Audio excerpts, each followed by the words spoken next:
मदद नहीं भी मांगेंगे तो वो फिर भी आके मदद करेगा। ये औरंगाबाद की तहजीब है।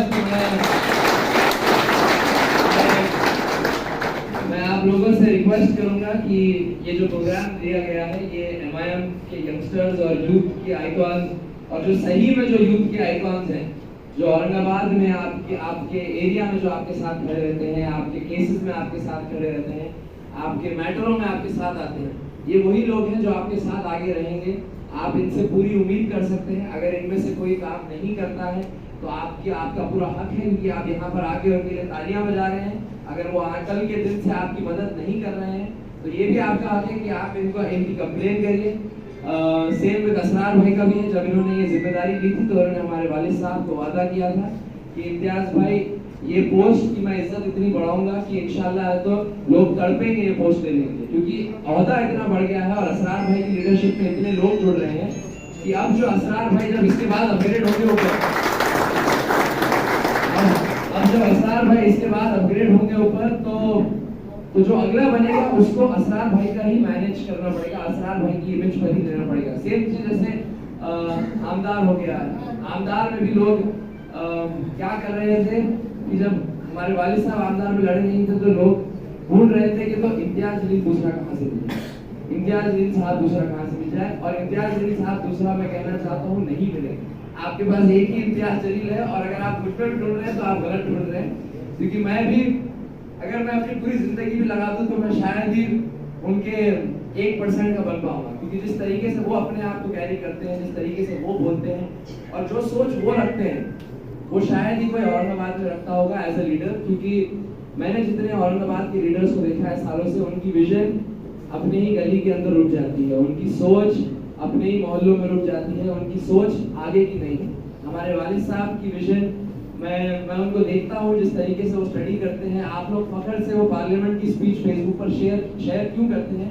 क्योंकि वो पढ़ लिख के फैक्ट्स के साथ बात करते हैं और वो हमने पिछले 20-30 सालों में औरंगाबाद में नहीं देखा है। हमारे पिछले जो सांसद थे, पिछले जो खासदार थे, उनकी मैंने पूरी स्पीचेस निकाली है तो उसमें सिर्फ 2 ही स्पीचेस थी। तो जो हमारे वालिद साहब एक दिन में जो 2 स्पीच देते हैं उन्होंने 20 साल में 2 स्पीचेस दी। तो आप समझ लीजिए कि कैसा माहौल बनता है, कैसा माहौल पलट चुका है। और फाइनली मैं मेरी बात खत्म करूंगा, आप लोगों को ऑल द बेस्ट कहना चाहूंगा। कभी आप लोगों को मेरी जरूरत पड़े तो मैं हमेशा आप लोगों के लिए हाजिर रहूंगा। इंशाल्लाह असरार भाई की लीडरशिप में इस पोस्ट को आगे बढ़ाइए। और यस, हमने आईजे फेस्ट में एक मुशायरा भी लिया था, तो मुशायरे के बाद मैंने एक शायर को पकड़ के एक शेर भी लिखवाया था, तो मैं आप लोगों को वो सुनाना चाहता हूँ और उसी के साथ मेरी बात खत्म करना चाहूंगा कि मंजिल से आगे बढ़कर मंजिल तलाश कर, मंजिल से आगे बढ़कर मंजिल तलाश कर, मिल जाए तुझको दरिया तो समंदर तलाश कर, मिल जाए तुझको दरिया तो समंदर तलाश कर। हर शीशा टूट जाता है पत्थर की चोट से, हर शीशा टूट जाता है पत्थर की चोट से, पत्थर ही टूट जाए वो शीशा तलाश कर।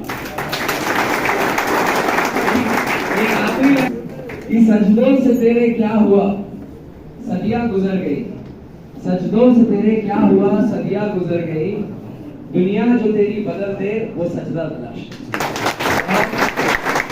बहुत शुक्रिया आप सबका and all the best once again. मुसलमानों के अंदर जो डर आ चुका है, मैं उसका आपको एग्जांपल बताता हूँ कि यूपी का इलेक्शन था। असद साहब का काफिला, हमारे वालिद साहब का पूरा जो रैली जा रही थी वो हमारे ननियाल के सामने से जा रही थी। हमारा गेट जो था, जो हम बचपन से हर 6 महीने में वहां पर जाते थे, वो गेट के सामने से 50 से 60 गाड़ियां असद साहब का पूरा काफिला जा रहा है और हमारे नाना वहां से खड़े रहकर देख रहे हैं। और उन्होंने हमसे ये बात कही कि भाई यहाँ पर गाड़ी रोकना, क्योंकि अगर वो गाड़ी रोक देंगे और अगर वो उतर के वहां पर जाएंगे तो पूरे शहर में वो हो जाएगा कि ये देखो इनका ननियाल, इनका ससुराल यहाँ पर है, इनको अब सताया जाए। ये एक माहौल बन चुका है हिंदुस्तान के ऊपर। आप जितना नॉर्दर्न बेल्ट में जाएंगे, आप मध्य प्रदेश चले गए, आप उत्तर प्रदेश चले गए, ये सब जगहों पे जो खौफ है, आप मैं चाहूंगा कि आप लोग अगर कभी घूमने निकले तो आप लोग नॉर्थ साइड को जरूर जाइएगा। दिल्ली के आगे उत्तर प्रदेश में अगर आप गाँव जाएंगे तो वहाँ का मुसलमान जो डर के रहता है वो कभी अपनी इत्तेहाद की बात कभी कर ही नहीं सकता, इतना डरता है।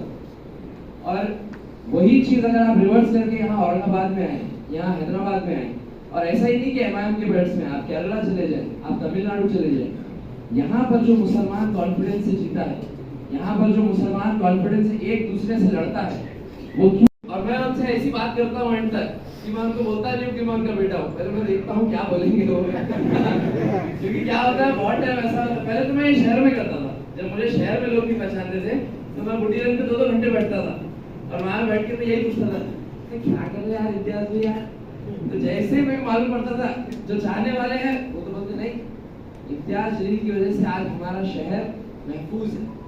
आप मेरा ननियाल है, मैं आपको छोटा सा एग्जांपल बताता हूँ। मेरा जो ननियाल है वो उत्तर प्रदेश का है। मेरे नाना उत्तर प्रदेश में मौलाना है और हमारे मामू का एक बिजनेस है छोटा सा, तो वो एक गोंडा नाम के शहर में रहते हैं। तो वो जो एरिया है वो पूरा वो यूपी में आपका माहौल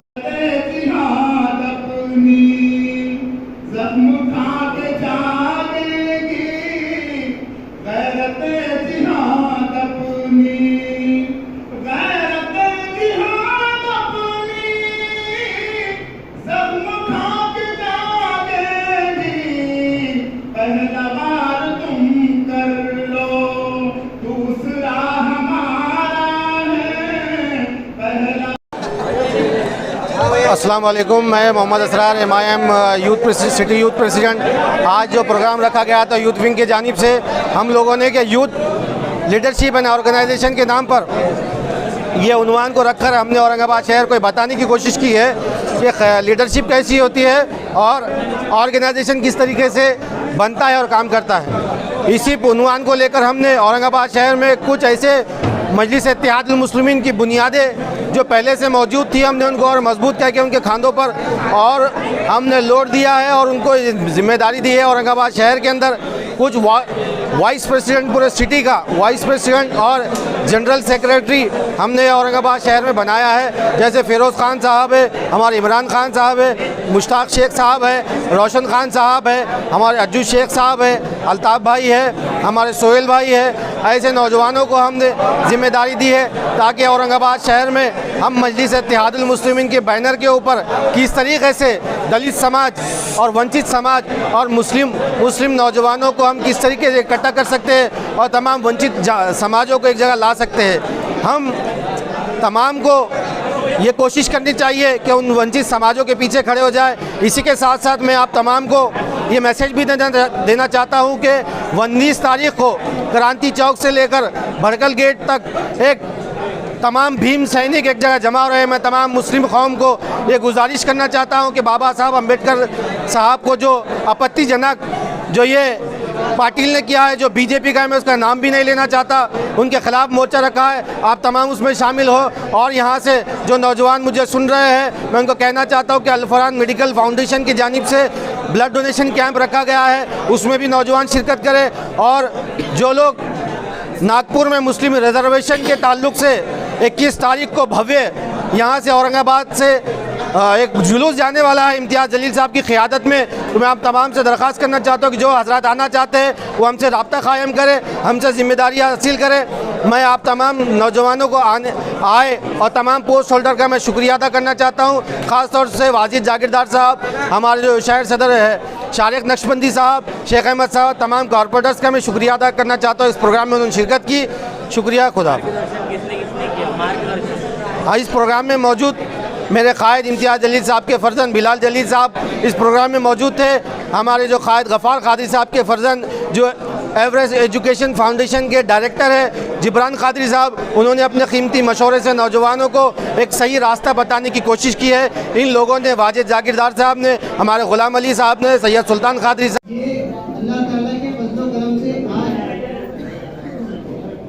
कामयाब होता हुआ नजर आ रहा है। अल्हम्दुलिल्लाह आप तमाम लोग हमारे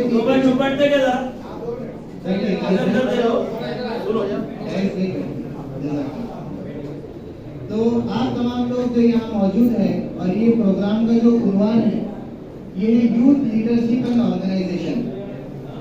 हमारी ऑर्गेनाइजेशन किस वक्त मजबूत होगी, हमारी ऑर्गेनाइजेशन उस भी वक्त मजबूत होगी जब लीडरशिप क्वालिटीज हमारे पास होंगी। और जब तक लीडरशिप क्वालिटीज वाले लोग हमारे आपस में एक दूसरे से कनेक्ट होंगे या ऑर्गेनाइजेशन से जुड़ेंगे नहीं जब तक कि ऑर्गेनाइजेशन मजबूत नहीं हो सकती। आप तमाम लोग यहाँ मौजूद हैं, मुझे बहुत खुशी हो रही है आप लोगों को देख के, और मैं चाहता हूँ कि आप तमाम लोग, हर एक इंसान जो इस मजलिस में बैठा हुआ है वो एक लीडर की तरह आने वाले वक्त में हमें नजर आए। मैं असरार भाई से गुजारिश करता हूँ, असरार भाई इंशाल्लाह माशाल्लाह बहुत अच्छा फंक्शन किया आपने, इंशाल्लाह अगला जो फंक्शन होगा स्टेज की ये साइड ऐसे नए चेहरे हमको दिखने चाहिए, और आप मुझे दावत दीजिए, मैं स्टेज की उस साइड बैठूंगा इंशाल्लाह, वो लोगों की तकारीर हम सुनेंगे। सबसे पहले मैं आप तमाम को ये बताना चाहता हूँ, उनके जिस्म पर न ले ले तब तक कि वो असली लीडर साबित नहीं हो सकता। फॉर एग्जाम्पल, एक बंदा है जो कि एक सुपरवाइजर है, कोई कंस्ट्रक्शन कंपनी में काम करता है, उसके अंदर जो तमाम वो वहाँ पर काम करने वाले लेबर होते हैं, कॉन्ट्रैक्टर्स होते हैं, उनको मैनेज करने का काम उसके पास होता है। एक हिसाब से वो एक लीडर होता है। लीडरशिप वाली क्वालिटी सिर्फ और सिर्फ पॉलिटिक्स के काम में जो भी नुकसान होगा, फायदा होगा, मटेरियल परचेस होगा, मैनेजमेंट होगा लेबर का, ये सब चीज की जिम्मेदारी मैं लेता हूँ, तभी वो एक सक्सेसफुल सुपरवाइजर बन सकता है, तभी वो सक्सेसफुल लीडर बन सकता है। तो सबसे पहली चीज याद रखना, रिस्पॉन्सिबिलिटी आपको हर चीज की जिम्मेदारी लेना है कि भाई ये काम मैंने आज मेरे जिम्मे लिया है तो इसको मैं कंप्लीट करूंगा, अगर गलत होता है तो दुरुस्त करने की जिम्मेदारी नहीं मैं बता रहा हूँ, ये इस्लाम की नजर से नहीं बता रहा। तो अल्लाह ताला ने हम तमाम को, मुसलमानों को, इस कौम को इस तरीके से इस दुनिया में लाया है ताकि